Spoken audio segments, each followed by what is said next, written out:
No verão de 2005, observadores sobrevoaram o olho do furacão Katrina, a tempestade mais destrutiva e mortífera ocorrida nos Estados Unidos. 294 km por hora. Sob uma parede de nuvens de quase 18 quilômetros de altura, ondas de tempestade, chuva e ventos dizimaram New Orleans e a costa do Golfo. O furacão Katrina foi um sinal do que está por vir? Muitos afirmam que condições climáticas violentas como esta assolarão o planeta com muito mais frequência no futuro. Nosso planeta está sendo devastado. Terras antes férteis estão secando. Áreas litorâneas estão erodindo. Florestas tropicais estão desaparecendo. E ondas de calor estão debilitando pessoas idosas e vulneráveis. Será este o futuro do planeta Terra? E somos nós os culpados? A resposta pode estar dentro deste supercomputador, o simulador terrestre, que cria um panorama do nosso mundo e dos perigos por vir.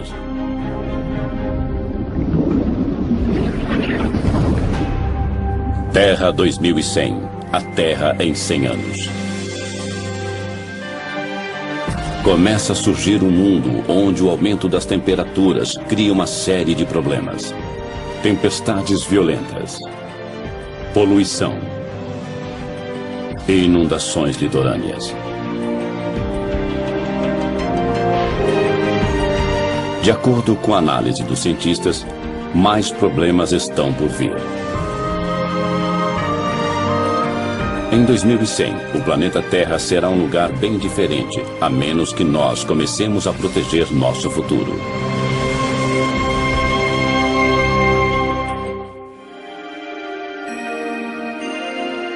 Num prédio que lembra o ginásio de uma escola, está um dos computadores mais velozes do mundo, o simulador terrestre. São 5.000 computadores interligados para processar dados na velocidade impressionante de 35 trilhões de cálculos por segundo.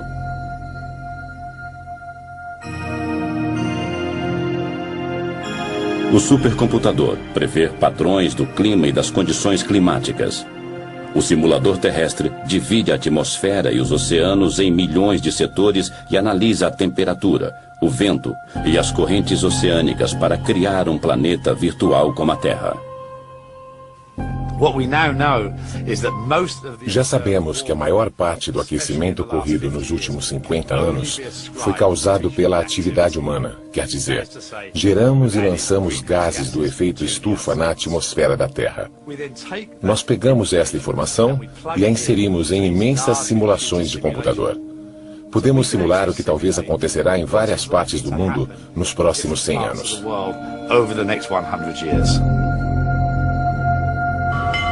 O simulador terrestre previu um desastre natural no litoral do Brasil. Isso demonstrou o poder do supercomputador.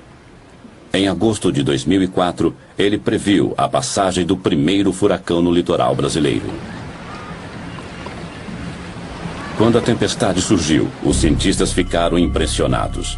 Nunca um furacão tinha sido visto tão ao sul, 2.880 quilômetros abaixo do Equador. Fiquei surpreso, na verdade posso usar esse termo.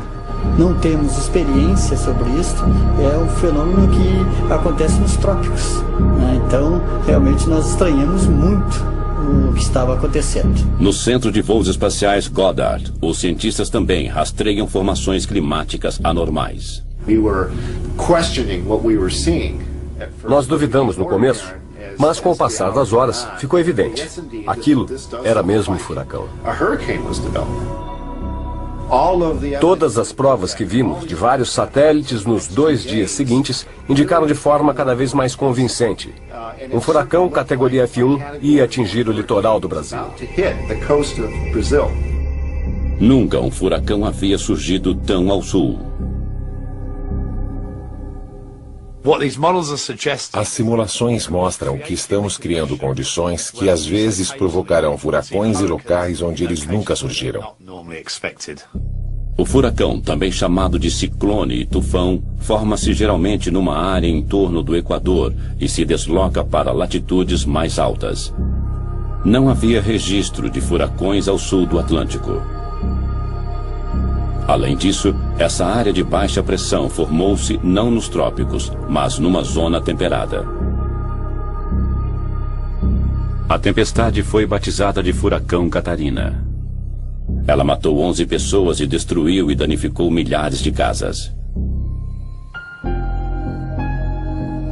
As famílias ainda relembram as vítimas do primeiro furacão do país.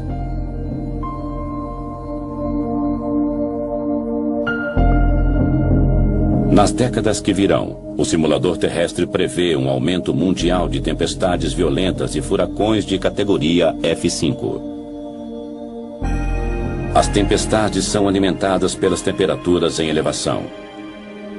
Na medida em que a superfície do mar esquenta, a evaporação aumenta e produz vapor d'água que alimenta a tempestade.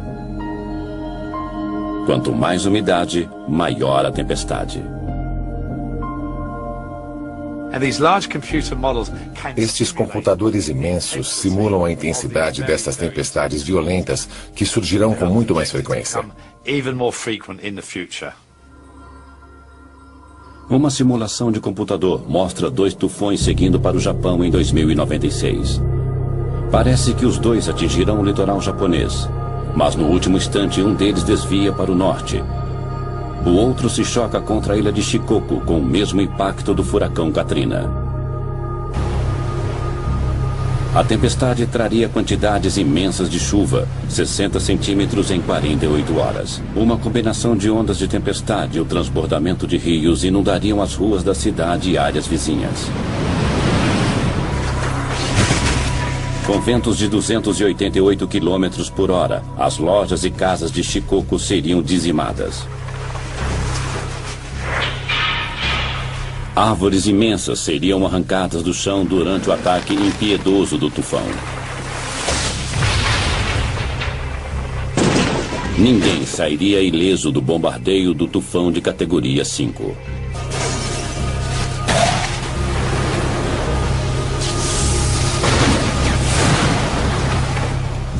As fiações elétricas seriam derrubadas e a maior parte da cidade ficaria na escuridão, comprometendo os resgates.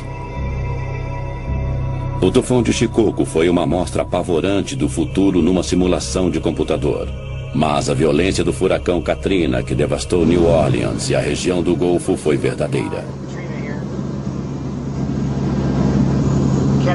Um furacão F5, ventos de 294 km por hora. Sob nuvens de tempestade, ventos violentos golpearam o Golfo do México, enquanto Katrina lançava ondas gigantes no litoral. O furacão entrou terra adentro e o nível do mar subiu muito, chegando a quase 7 metros e até mais nos baixios costeiros. Na costa, as ondas imensas eram incontroláveis. New Orleans foi devastada, assim como a costa do Golfo.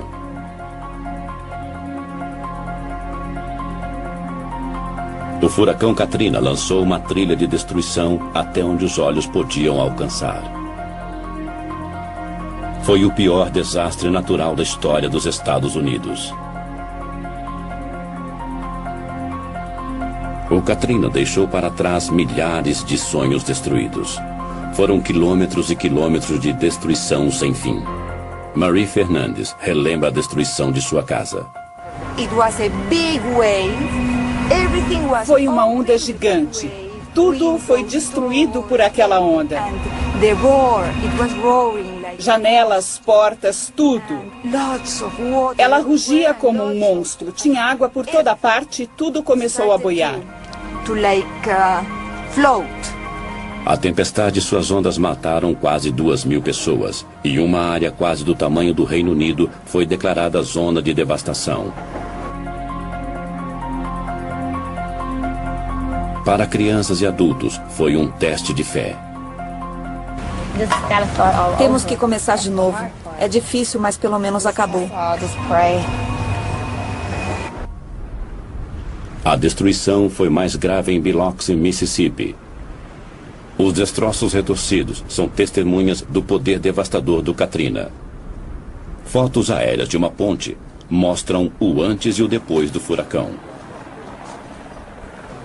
As ondas destruíram casas a quase 2 quilômetros de distância da costa. Quando voltou ao local, Beth Matter ficou desolada.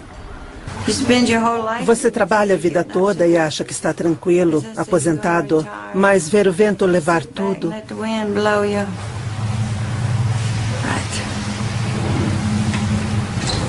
É muito difícil aceitar isso. O custo material do Katrina chegará a bilhões. As perdas humanas são incalculáveis. Mas os furacões não vão parar. Não acreditamos que a quantidade de furacões vai mudar, mas a intensidade sim. O que era para ser um de categoria F4 pode ser um categoria F5.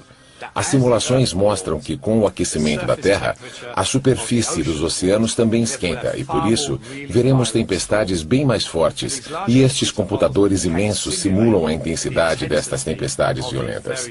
Se um desses arrasadores furacões de categoria 4 ou 5 atingir uma grande cidade dos Estados Unidos, podemos esperar muita destruição. Talvez o que vimos em New Orleans possa ser visto até em lugares como Nova York.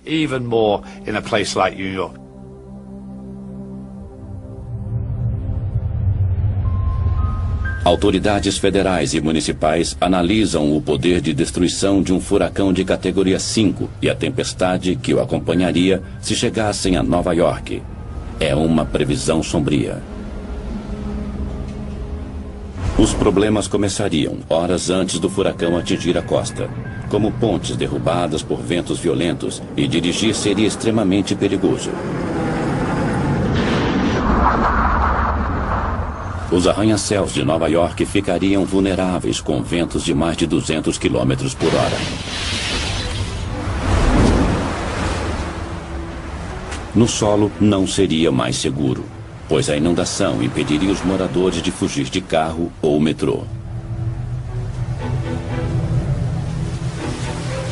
Ondas de tempestade de 9 metros assolariam a cidade e invadiriam as ruas do centro e o sistema de túneis do metrô de Nova York.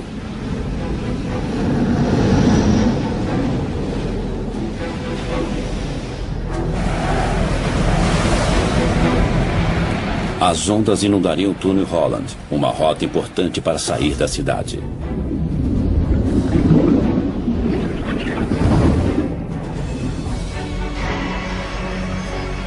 Os aeroportos seriam fechados e Wall Street também. Nova York poderia ficar isolada do mundo e seus sistemas econômicos e financeiros ficariam paralisados. É o cenário de um pesadelo e os estragos seriam sentidos em todo o mundo. As autoridades governamentais esperam contar com o espírito corajoso dos nova-iorquinos. Depois de 11 de setembro, havia muita gente disposta a ajudar a cidade numa hora difícil. Talvez aconteça o mesmo com a passagem de um furacão. Faz quase 70 anos que Nova York foi atingida por um furacão. As previsões são de tempestades ainda mais violentas.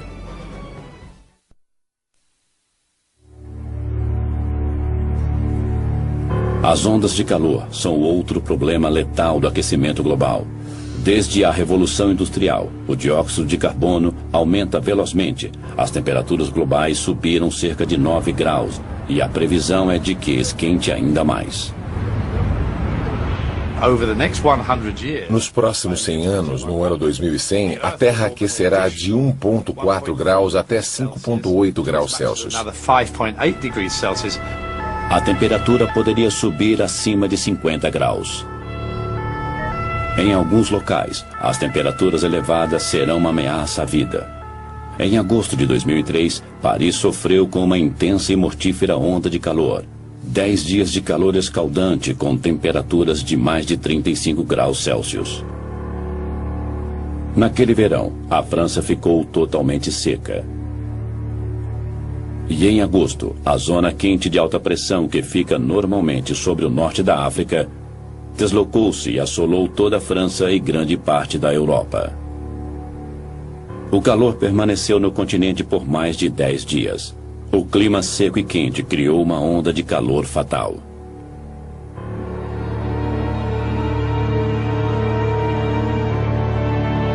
Os serviços de emergência ficaram sobrecarregados e não conseguiam atender o aumento repentino de pacientes idosos e desidratados. Muitos sofreram convulsões e entraram em coma.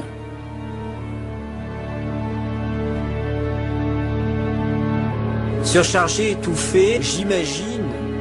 O hospital ficou sobrecarregado. A pressão era inacreditável. Não sabíamos contra o que estávamos lutando. Os pacientes morriam sem parar. Era um campo de batalha.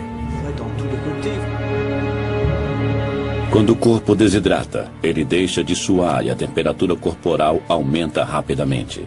As células cerebrais e cardíacas são destruídas e isso pode causar a morte.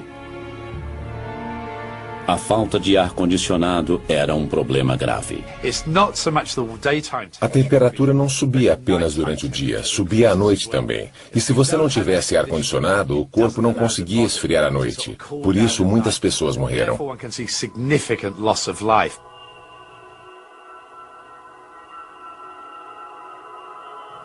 O calor matou mais de 10 mil pessoas só na França. Na Europa, as mortes foram mais de 30 mil.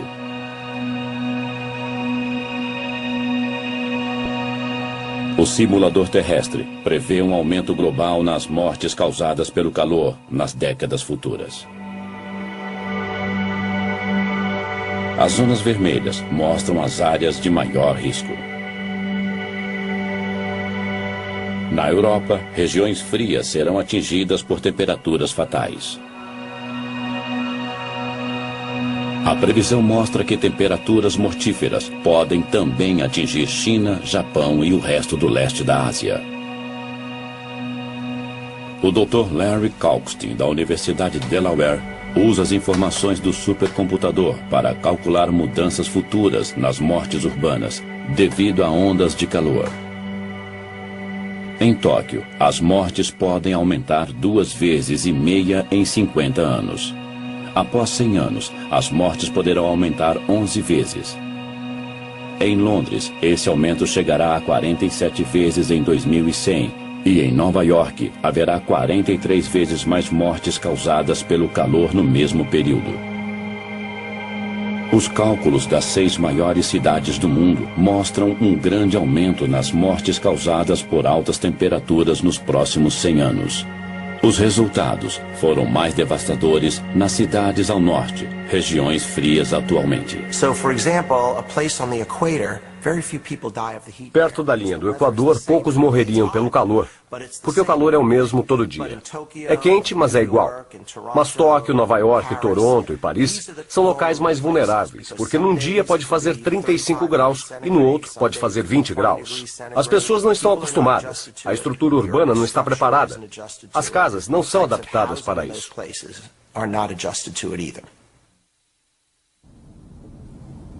Nos Estados Unidos, as autoridades lutam para enfrentar as temperaturas mortíferas.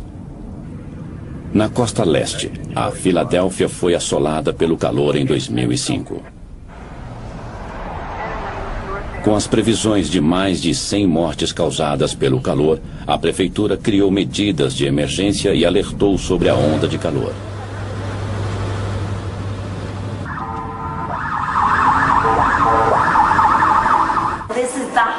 É o dia mais quente do ano que, com a alta umidade, produzem uma combinação perigosa. Eu sou Lori. A televisão e o rádio alertavam sobre as altas temperaturas. 36 graus, o dia mais quente do ano. O Departamento de Saúde Pública da Filadélfia criou uma linha exclusiva para orientar as pessoas a sobreviverem ao calor. É pagar a conta ou comprar um ar-condicionado. As janelas estão abertas? Não tem nenhuma janela aberta? Beba muita água. Se tiver algum problema, ligue de novo. Mandaremos uma enfermeira. 700 voluntários do Departamento de Saúde patrulharam a cidade. Eles visitavam cidadãos idosos e outros em risco para checar seu estado. Está quente, mas eu estou bem. Olá, como você está? Estou passando roupa. O ar-condicionado está ligado? Está. Ótimo. Eu vim saber se você está bem. Falo com você depois. O esforço valeu a pena. 12 pessoas morreram, embora as autoridades tivessem previsto mais de 100 mortes. Os esforços da cidade de Filadélfia salvaram vidas. Mas as grandes cidades não são as únicas a enfrentar o calor devastador. As temperaturas elevadas destroem plantações, pastos e florestas tropicais. As mudanças climáticas estão afetando a vida e o plantio em muitas partes do mundo. Uma viagem até a China mostra como as mudanças climáticas estão afetando regiões da Ásia. Esta área era uma planície verde, mas o superpastoreio está transformando a paisagem num deserto, e os cientistas estão alarmados porque o aquecimento global está acelerando o processo.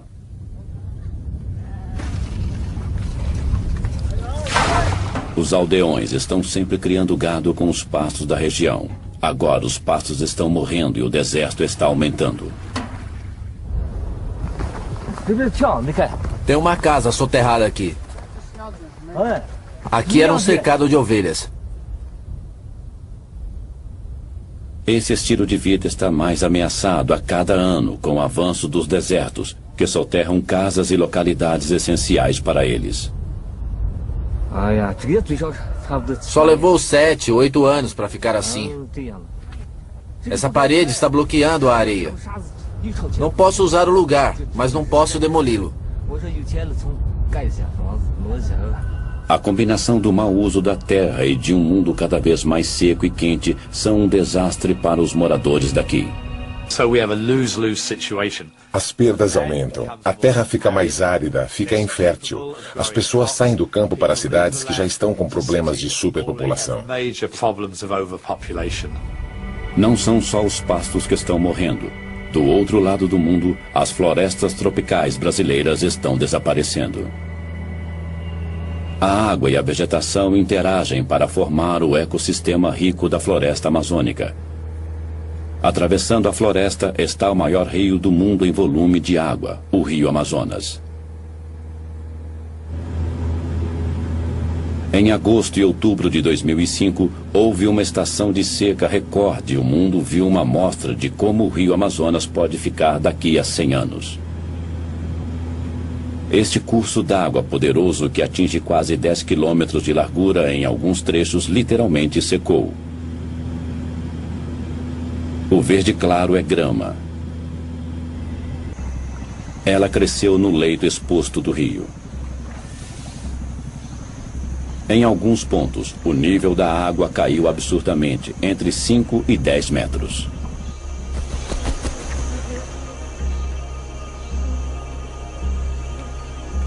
Os peixes mortos flutuavam.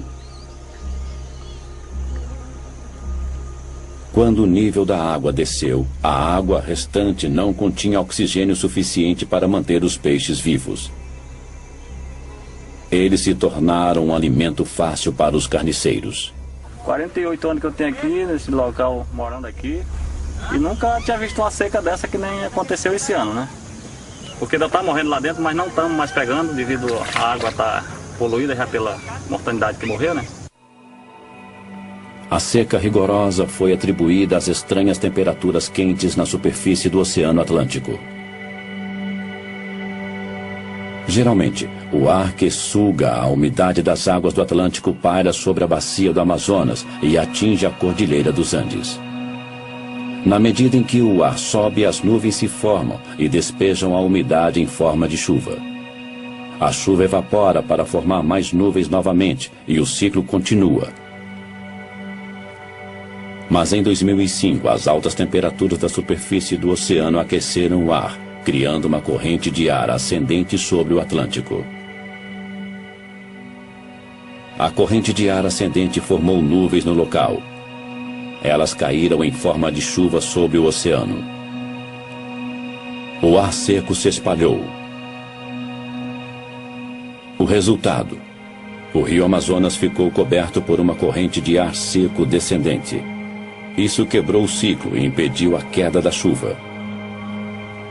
O simulador terrestre prevê que, com o aquecimento da Terra, as águas dos oceanos da América do Sul ficarão ainda mais quentes. A corrente de ar descendente de 2005 poderia se reproduzir sem parar, levando à aridez. A bacia do Amazonas secaria. Que efeito isso teria sobre a floresta tropical amazônica? O Dr. Peter Cox, do Conselho de Pesquisa Ambiental Natural na Grã-Bretanha, realizou uma simulação da floresta amazônica no ano de 2100.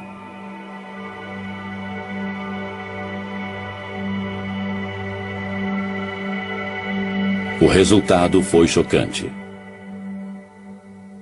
A simulação mostra as mudanças nas florestas, numa área que inclui a floresta tropical amazônica.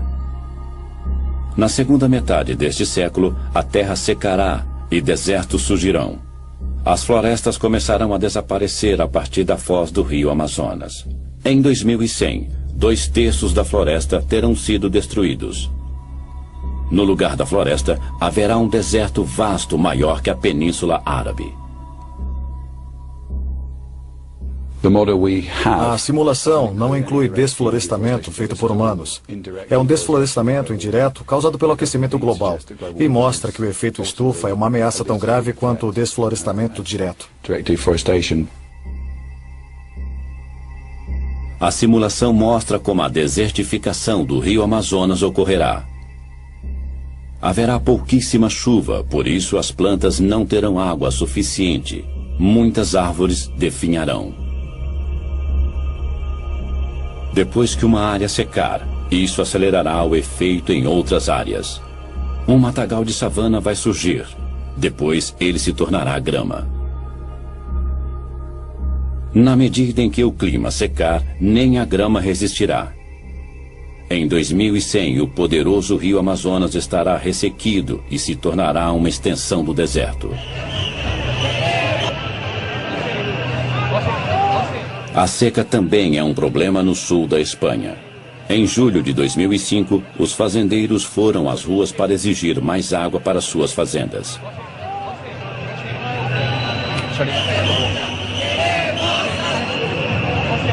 A queda de chuva em 2005 na Espanha diminuiu 50% e a capital, Madrid, teve sua menor queda de chuva em 145 anos.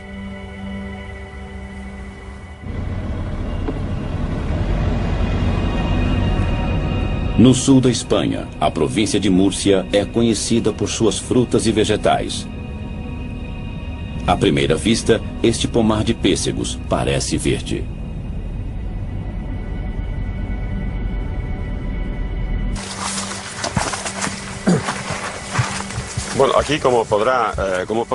Olhe o pessegueiro.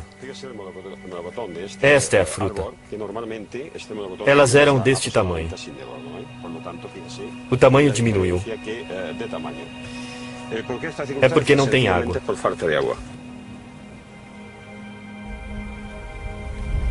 E não são só as frutas. A mesma seca histórica também foi um golpe duro para a produção de grãos.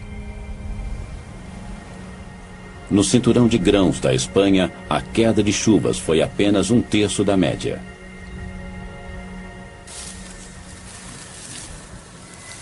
A família de Tomás Lourenço tem plantado há gerações.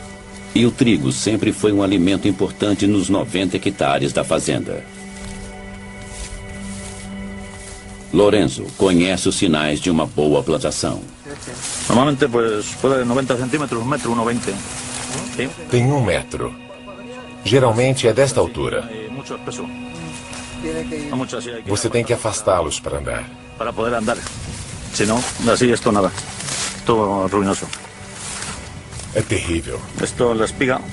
Não tem grãos dentro. Olhe, totalmente vazio. Nada. Isto não... Nada.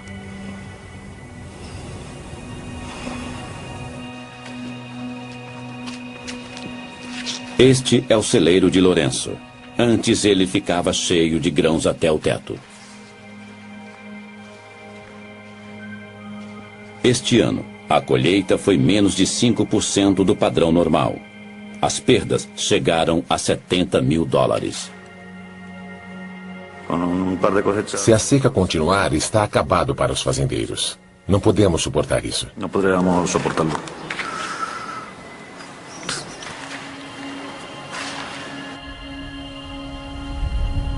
A seca destruiu a colheita de grãos da Espanha em mais de 40%.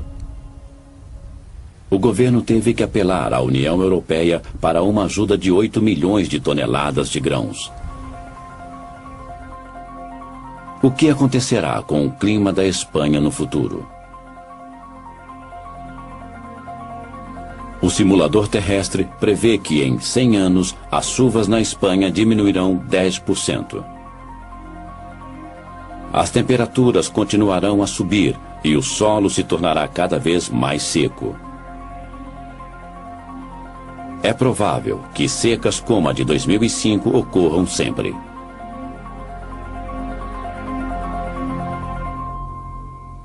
A falta de água tem sacrificado a produção agrícola em todo o mundo. Esta projeção, feita pelo simulador terrestre, mostra a produção de alimentos no futuro. As áreas verdes mostram o aumento da produção de alimentos.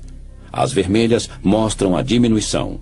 No norte frio, um pequeno aumento de temperatura pode aumentar a produção, mas na maioria dos países tropicais e subtropicais, o clima mais quente significa menos alimento. O Mediterrâneo, a África e o sudeste da Ásia padecerão seriamente. Mas a maior perda de colheitas será nos Estados Unidos e na América Central. Em alguns locais, a produção cairá para menos da metade. No mundo, 54 milhões de pessoas entrarão para a lista de famintos.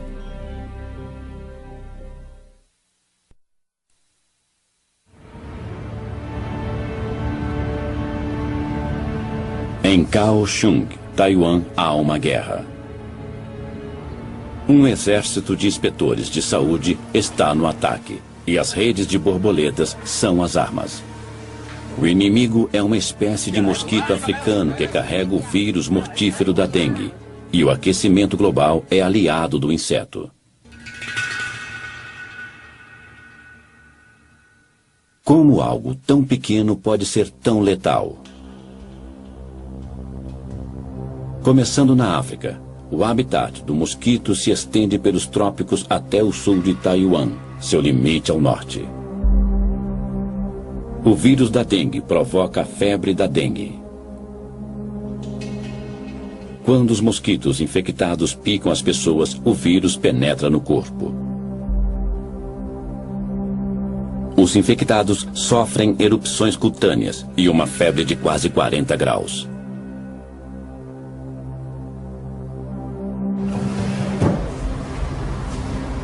Yao Shaosheng, morador de Kaohsiung, perdeu a esposa com a febre da dengue em 2002.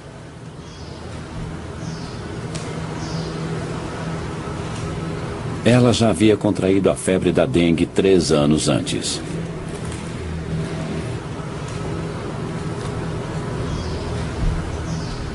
E morreu ao contrair a doença pela segunda vez. A minha mulher teve a febre antes, mas não foi grave. Nunca pensei que ela morreria na segunda vez.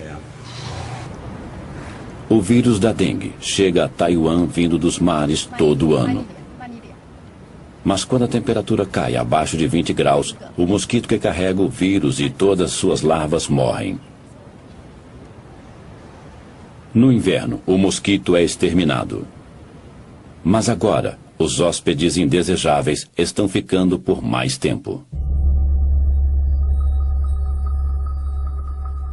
Historicamente, as temperaturas de inverno em Taiwan caem abaixo dos 20 graus e têm eliminado o vírus. Mas desde 1997, as temperaturas têm permanecido acima deste limite crucial. E o mosquito e o vírus letal que ele carrega sobrevivem o ano todo.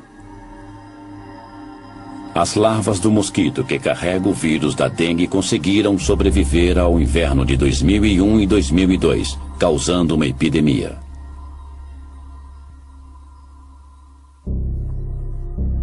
Este mapa oficial mostra a extensão da epidemia de dengue disseminada pelo mosquito.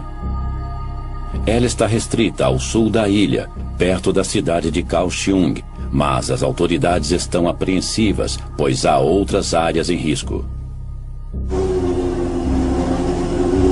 Para prevenir que a infecção se espalhe na cidade de Kaohsiung, sempre que um caso é confirmado, uma exterminação em grande escala do mosquito é realizada. Esta dedetização é feita em 10.000 casas. A aplicação de pesticidas é feita dentro e fora das casas.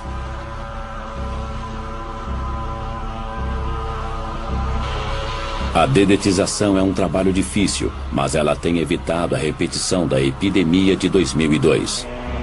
Mas as autoridades de Taiwan temem que a febre da dengue possa um dia se espalhar por toda a ilha de Taiwan.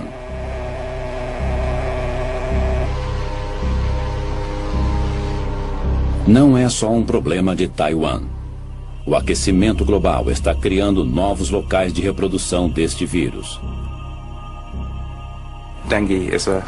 A dengue é uma doença grave. Metade da população do mundo estará em risco em 2080.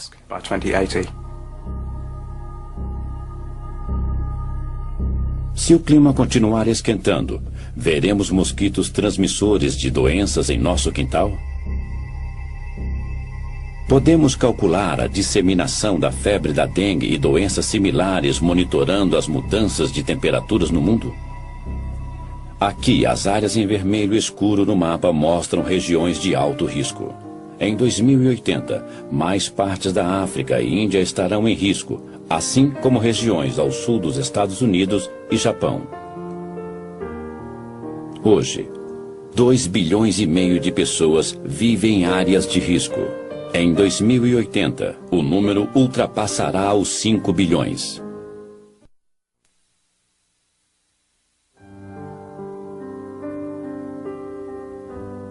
De acordo com o simulador terrestre, as temperaturas mais altas também afetarão as calotas polares.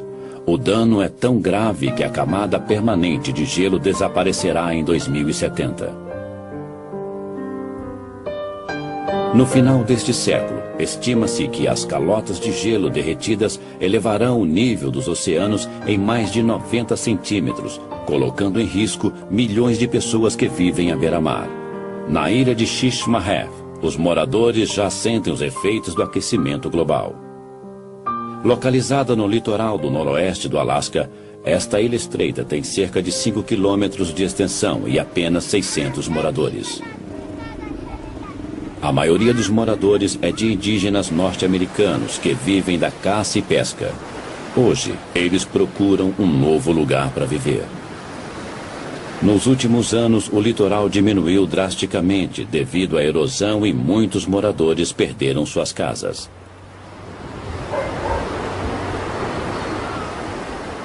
Tony Weiwana é membro de um comitê que estuda o problema de realojamento dos moradores da ilha. Nos últimos 9 anos, ele tem acompanhado os danos da erosão litorânea.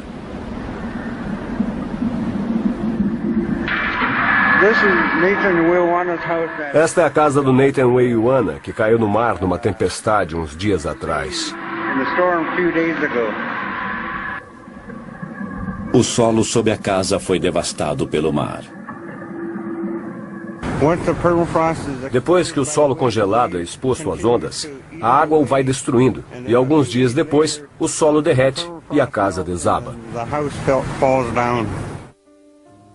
Uma fotografia aérea de 1995 mostra a localização da casa em vermelho antes de ser destruída. A ilha continua encolhendo, enquanto as terras são engolidas cada vez mais pelo oceano.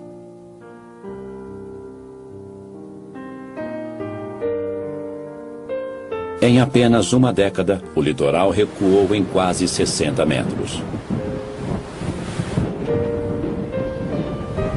Tony tem filmado a erosão. Em alguns locais, pedaços de terra de 38 metros, ilha dentro, desapareceram da noite para o dia. A erosão é veloz porque grande parte do solo da ilha é solo congelado perene, o permafrost. Quando fica exposto, ele derrete imediatamente. Uma causa da erosão é o derretimento das calotas de gelo polares. No passado, quando o mar entrava em ressaca em outubro, o litoral já estava coberto de gelo, que atuava como proteção contra a água e a erosão. Quando há tempestades e não há gelo, é um perigo para os moradores, porque a água se choca direto contra a costa e começa a arrastar a areia.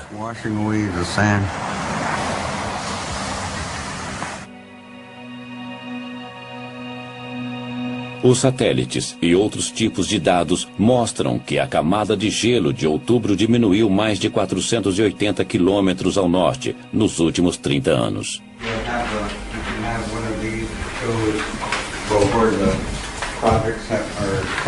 Os moradores da ilha de Shishmaref têm analisado o problema da erosão inúmeras vezes. Se a erosão continuar neste ritmo, talvez a ilha se torne inabitável em menos de 20 anos. Eles tomaram uma decisão. Todos mudarão da ilha em 2009.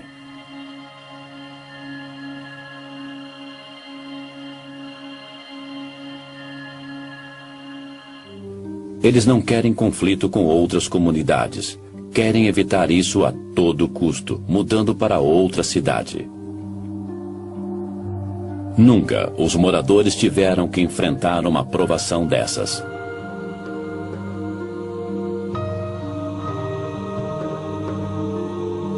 Quando Tony e os outros moradores deixarem Shishmaref, um estilo de vida desaparecerá, assim como o único local que eles chamaram de lar.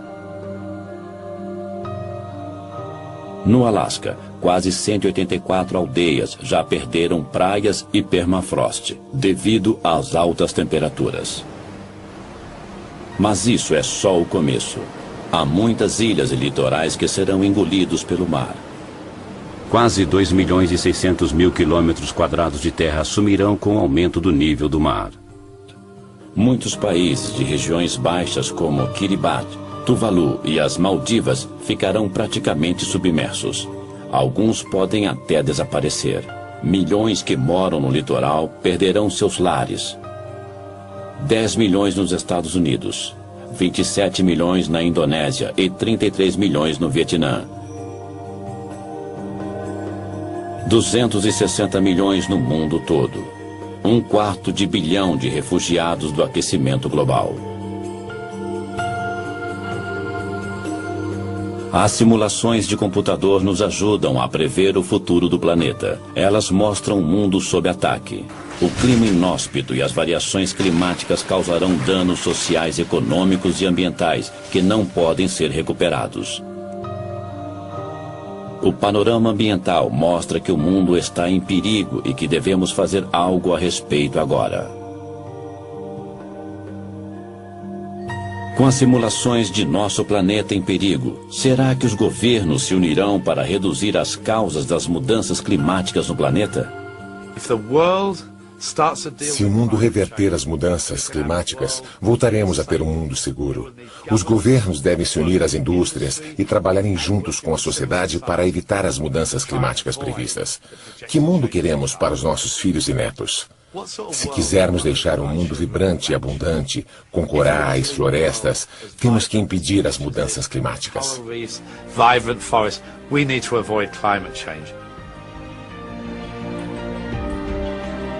A raça humana tem a sabedoria para salvar o mundo? Enquanto o debate continua, as temperaturas continuam subindo, nos levando a um ponto onde não há mais volta.